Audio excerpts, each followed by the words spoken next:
Welcome back to S group. मेरा नाम है आमिर और हाजिर हूँ जावा स्क्रिप्ट की ये नई क्लास लेकर। आज की इस क्लास में हम देखने वाले हैं जावा स्क्रिप्ट में स्विच स्टेटमेंट का इस्तेमाल कैसे करते हैं। अगर आपने हमारी पिछली क्लास जिसमें मैंने आपको इफ एल्स एवं एल्स इफ का इस्तेमाल करना बताया था, अगर आपने वो देखा होगा तो ये ऑलमोस्ट सिमिलर है, बस थोड़ा लिखने का पैटर्न अलग है। चलिए देखते हैं। जैसा कि मैंने बताया आपको कि आज हम देखने वाले हैं जावा स्क्रिप्ट में स्विच स्टेटमेंट का इस्तेमाल कैसे करते हैं। तो यहाँ पे हमेशा की तरीके नोट्स लेकर मैं हाजिर हूँ। रिटर्न में आपको सारा मटेरियल मिलता भी रहेगा जैसे कि मैंने आपसे बताया था। इसके लिए आपको हमारे टेलीग्राम ग्रुप को ज्वाइन करना होगा, लिंक डिस्क्रिप्शन में है। तो ये सारे के सारे नोट्स आपको पीडीएफ फॉर्म में वहां मिलते रहेंगे। चलिए देखते हैं। तो अगर हम बात करें डेफिनेशन की, अगर हम एक साथ कई कंडीशंस को मैच करके कोई रिजल्ट प्रिंट करना हो तो उसके लिए हम स्विच स्टेटमेंट का इस्तेमाल करते हैं। एग्जाम्पल, यहां पे एक वेरिएबल माना गया है जिसकी हमने वैल्यू डिक्लेयर की है 2, वैल्यू असाइन की है इनफैक्ट, और इसके बाद हमने स्विच कराया है ए के मान को। अब यहां पे आपको पता है ए का मान 2 है, तो यहां पे हम ए के मान को स्विच करा रहे हैं। ए का मान जहां पे मैच करेगा बस वही रिजल्ट प्रिंट हो जाएगा। यहां पर 1 है जबकि ए का मान तो 2 है, फिर ये आया 2 है और वहां पे 2 था, इसका मतलब इसका रिजल्ट ये आएगा। यहां पे जो भी हम स्विच कराएंगे उसको एग्जैक्टली केस से जाकर मैच करेगा और जहां मैच होगा उसके साथ का रिजल्ट प्रिंट होगा और इसके बाद ब्रेक हो जाएगा, यानी आगे प्रोसेस नहीं रन करेगी। जैसे कि आप यहां पे देख सकते हैं, अगर हम एक सिंपल सा वीक का ही बनाते हैं, हमें डे इनपुट कराना है, यूजर से हम मांग सकते हैं कि भैया आप डे नंबर दे दीजिए और इसके बाद मैं आपको बताऊंगा कौन सा दिन पड़ेगा। तो उसके लिए आप केस स्टेटमेंट का इस्तेमाल कर सकते हैं और अगर आप चाहें तो आप केस स्टेटमेंट की सहायता से आसानी से कैलकुलेटर बना सकते हैं। मैं आपको सारा कुछ करके दिखाऊंगा। फिलहाल पहले हम डेज की बात कर लेते हैं, इसके बाद अगली क्लास में हम ये देखेंगे अगर हम एक सिंपल कैलकुलेटर बनाना हो, चाहे हम इफ एल्स का इस्तेमाल करें और इफ एल्स इफ का इस्तेमाल करें या फिर हमें स्विच स्टेटमेंट का इस्तेमाल करना हो, दोनों सूरतों में हम कैसे बनाएंगे ये मैं आपको बताऊंगा। चलिए पहले हम ये देख लेते हैं। तो एग्जाम्पल समझाने के लिए मैंने यहाँ पे ओपन कर लिया है। अभी मैं इसको सेव कर देता हूं। आपने देखा कोई भी आउटपुट नहीं आएगा क्योंकि आउटपुट के लिए यहां पर हमने स्क्रिप्ट टैग के अंदर कुछ भी नहीं लिखा है और हमारा बॉडी पहले से ही खाली है। तो मैं क्या करता हूं, सबसे पहले यहां पे एक वेरिएबल मानता हूं वैर और डे नाम से। अब हमारे पास दो ऑप्शन है, या तो हम डे की वैल्यू खुद असाइन करें या फिर हम यूजर से मांग ले।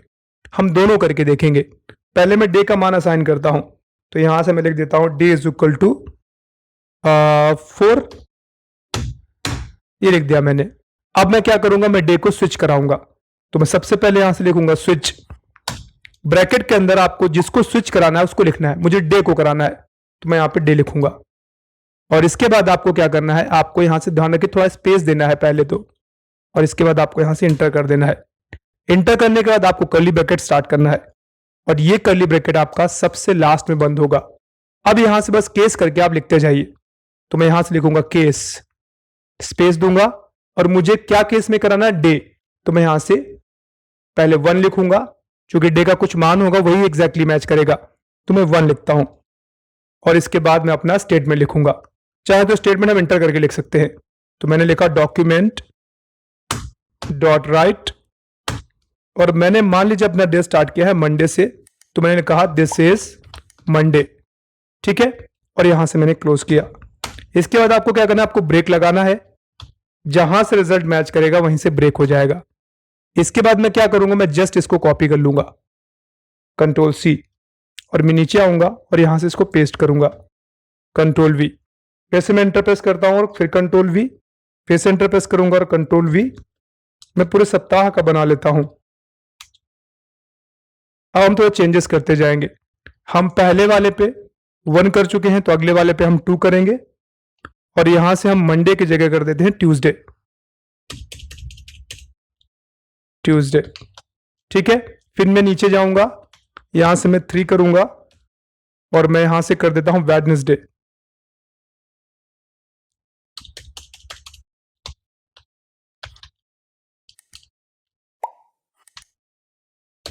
अगले वाले पे जाऊंगा और यहां से मैं 4 करूंगा, नीचे जाते हुए मैं कर देता हूं थर्सडे।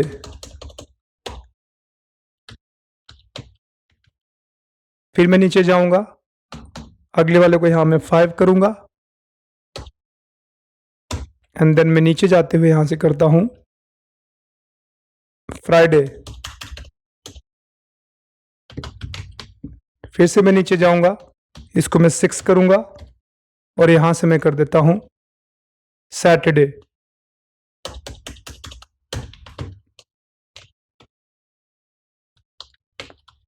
और एक और हम बनाएंगे संडे के लिए और एक इंटर वैलिड डे के लिए। तो मैं यहां से कर लेता हूं कंट्रोल C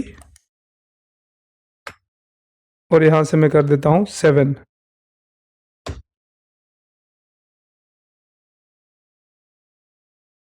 और यहां से मैं कर दूंगा संडे। ठीक है, हमने सारी कंडीशंस लिख दी। अब सवाल ये भी आएगा कि अगर इनमें से कोई मैच ना करे तो 1 2 3 4 5 6 7 हो ही ना, तो आपको यहां पे मैं थ्योरी पोर्शन पे दिखा दूं। हम क्या करेंगे, सारी कंडीशंस लिखेंगे और सबसे लास्ट में लिखेंगे डिफॉल्ट। कोई मैच ना करे तो डिफॉल्ट, बाकी सारा स्टेटमेंट वैसे ही रहेगा। तो मैं सबसे लास्ट में जाऊंगा और एक बार मैं और पेस्ट करूंगा। ठीक है, और यहां से कंडीशन हटा देता हूं, इसकी जगह पे मैं लिखूंगा डिफॉल्ट। डिफॉल्ट, बस इतना कर देना है आपको और इसके बाद आपको यहां से सेव करा देना है। ये हमने सेव कराया। चलिए रिजल्ट देखते हैं क्या आएगा। तो रिजल्ट आपका आ गया, दिस इज थर्सडे। थर्सडे क्यों आया है? क्योंकि हमने जो डे यहाँ पर 4 दिया था और 4 में क्या आ रहा है, थर्सडे। अगर आप इस 4 का मान बदलेंगे, मैं 2 करता हूं और मैं सेव करता हूं, तो आपने देखा ट्यूसडे, क्योंकि 2 पे ट्यूसडे आ रहा है। चलिए अब हम यूजर से मांग लेते हैं। तो मैं यहां से इसको हटा देता हूं, मैं यहां से लिखता हूं प्रॉम्प्ट और यहां से लिखते हैं प्लीज इंटर डे नंबर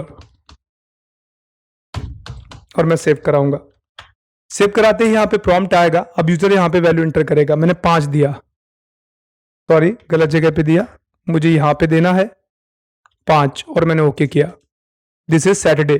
5 पे क्या आ रहा है देखते हैं, दिस इज फ्राइडे आ रहा है और हमारा रिजल्ट आ रहा है सैटरडे। फ्राइडे 5 पे इस बार देते हैं हम 8 और मैं यहां से ओके कराऊंगा। दिस इज सैटरडे, यानी सैटरडे से ऊपर नहीं जा रहा है, कुछ मिस्टेक है। ओके, यहां पे 2 बार हमने सैटरडे लिख दिया है। ठीक है, तो मैं इसको हटाऊंगा। पहले एक बार सैटरडे था और लास्ट में फिर हमने सैटरडे लिख दिया है, इसको हमें हटाना है। कंडीशन ना मैच करने पर ही आएगा। तो मैं यहां पे लिखूंगा please inter valid day, please inter valid day. मैं सेव कराऊंगा। चलिए अब हम यहां पे डाल के देखते हैं 5 please inter valid day, 3 please inter valid day. समझ में आ रहा है एक्चुअल में हो क्या रहा है। जो भी वैल्यू वहां से ऊपर से आ रही है, मैं एक बार ब्रेक स्टेटमेंट लगाऊंगा, सेव करूंगा। अब देखता हूं 4 इंटर वैलिड डे। चलिए एक थोड़ा सा फंक्शन यूज करना पड़ेगा, हो सकता है उसको स्ट्रिंग लेके चल रहा हो, क्योंकि जो भी वैल्यू आ रही है। तो हम एक फंक्शन यूज करेंगे, मेथड यूज करेंगे परसेंट का। तो मैं यहां पे एक चीज और लिख देता हूं, day is equal two percent बस डे। इतना आपको कर देना है, दैट्स इट। इससे क्या होगा, अगर वो स्ट्रिंग में आ रहा होगा तो वो ऑटोमेटिक नंबर में कन्वर्ट हो जाएगा। हमने सेव किया। अब हम डालते हैं 5 और ओके किया। आगे आपका this is Friday, this is Friday. Refresh करें, यहां पे मैं डालता हूं 6, दिस इज सैटरडे, 6 पे दिस इज सैटरडे। फिर से रिफ्रेश करिए, यहां से डालिए 9 the inter valid day. Hopes आपको समझ आया होगा कि स्विच स्टेटमेंट का इस्तेमाल करते हुए कैसे आप कई सारी कंडीशंस एक साथ लगाकर आप कोई भी रिजल्ट प्रिंट कर सकते हैं। स्विच स्टेटमेंट का इस्तेमाल करते हुए अगर आप चाहें तो आप कैलकुलेटर भी बना सकते हैं। अब ये कैसे बनाएंगे ये हम अगली क्लास में देखेंगे, एक छोटा सा प्रोजेक्ट जिसमें हम इस्तेमाल करेंगे इफ एल्स का, और मैं आपको ये भी बताऊंगा कि कैसे आप स्विच स्टेटमेंट का इस्तेमाल करते हुए भी कैलकुलेटर बना सकते हैं। तो आज की क्लास फिलहाल यहीं पे समाप्त होगी। बहुत जल्द फिर से मिलेंगे जावास्क्रिप्ट की नई क्लास में। तब तक अपना ख्याल रखिए, जावास्क्रिप्ट सीखते रहिए। Bye bye, take care.